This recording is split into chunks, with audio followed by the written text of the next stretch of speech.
Today we'll be reading 1 Kings 9 and 2 Chronicles 8. When Solomon had finished building the temple of the Lord and the royal palace, and had achieved all he had desired to do, the Lord appeared to him a second time, as he had appeared to him at Gibeon. The Lord said to him, I have heard the prayer and plea you have made before me. I have consecrated this temple, which you have built, by putting my name there forever. My eyes and my heart will always be there. As for you, if you walk before me faithfully, with integrity of heart and uprightness, as David your father did, and do all I command and observe my decrees and laws, I will establish your throne over Israel forever. As I promised David your father, when I said, You shall never fail to have a successor on the throne of Israel. But if you or your descendants turn away from me and do not observe the commands and decrees I have given you, and go off to serve other gods and worship them, then I will cut off Israel from the land I have given them, and will reject this temple I have consecrated for my name. Israel will then become a byword and an object of ridicule among all peoples. This temple will become a heap of rubble. All who pass by will be appalled and will scoff and say, Why has the Lord done such a thing to this land and to this temple? People will answer, Because they have forsaken the Lord their God, who brought their ancestors out of Egypt, and have embraced other gods, worshipping and serving them. That is why the Lord brought all this disaster on them. At the end of 20 years, during which Solomon built these two buildings, the temple of the Lord and the royal palace, King Solomon gave 20 towns in Galilee to Hiram, king of Tyre, because Hiram had supplied him with all the cedar and juniper and gold he wanted. But when Hiram went from Tyre to see the towns that Solomon had given him, he was not pleased with them. What kind of towns are these you have given me, my brother? He asked. And he called them the land of Kabul, a name they have to this day. Now Hiram had sent to the king 120 talents of gold. Here is the account of the forced labor King Solomon conscripted to build the Lord's temple, his own palace, the terraces, the wall of Jerusalem, and Hazor, Megiddo, and Gezer. Pharaoh, king of Egypt, had attacked and captured Gezer. He had set it on fire. He killed its Canaanite inhabitants, and then gave it as a wedding gift to his daughter, Solomon's wife.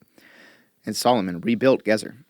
He built up Lower Beth-horon, Baalath, and Tadmor in the desert, within his land, as well as his store cities and the towns for his chariots, and for his horses, whatever he desired to build in Jerusalem, in Lebanon, and throughout all the territory he ruled. There were still people left from the Amorites, Hittites, Perizzites, Hivites, and Jebusites. These peoples were not Israelites. Solomon conscripted the descendants of all these peoples remaining in the land, whom the Israelites could not exterminate, to serve as slave labor, as it is to this day. But Solomon did not make slaves of any of the Israelites. They were his fighting men, his government officials, his officers, his captains, and the commanders of his chariots and charioteers. They were also the chief officials in charge of Solomon's projects, 550 officials supervising those who did the work. After Pharaoh's daughter had come up from the city of David to the palace Solomon had built for her, he constructed the terraces. 3 times a year, Solomon sacrificed burnt offerings and fellowship offerings on the altar he had built for the Lord, burning incense before the Lord among with them, and so fulfilled the temple obligations. King Solomon also built ships at Ezion-Geber, which is near Elath in Edom, on the shore of the Red Sea. And Hiram sent his men, sailors who knew the sea, to serve in the fleet with Solomon's men. They sailed to Ophir and brought back 420 talents of gold, which they delivered to King Solomon. Now, 2 Chronicles 8. At the end of 20 years, during which Solomon built the temple of the Lord in his own palace, Solomon rebuilt the villages that Hiram had given him, and settled Israelites in them. Solomon then went to Hamath-zobah and captured it. He also built up Tadmor in the desert, and all the store cities he had built in Hamath. He rebuilt Upper Beth-horon and Lower Beth-horon as fortified cities, with walls and with gates and bars, as well as Baalath and all his store cities, and all the cities for his chariots and for his horses. Whatever he desired to build in Jerusalem, in Lebanon, and throughout all the territory, he ruled. There were still people left from the Hittites, Amorites, Perizzites, Hivites, and Jebusites. These people were not Israelites. Solomon conscripted the descendants of all these people remaining in the land, whom the Israelites had not destroyed, to serve as slave labor, as it is to this day.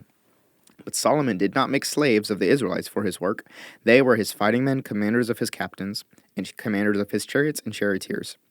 There were also King Solomon's chief officials, 250 officials supervising the men.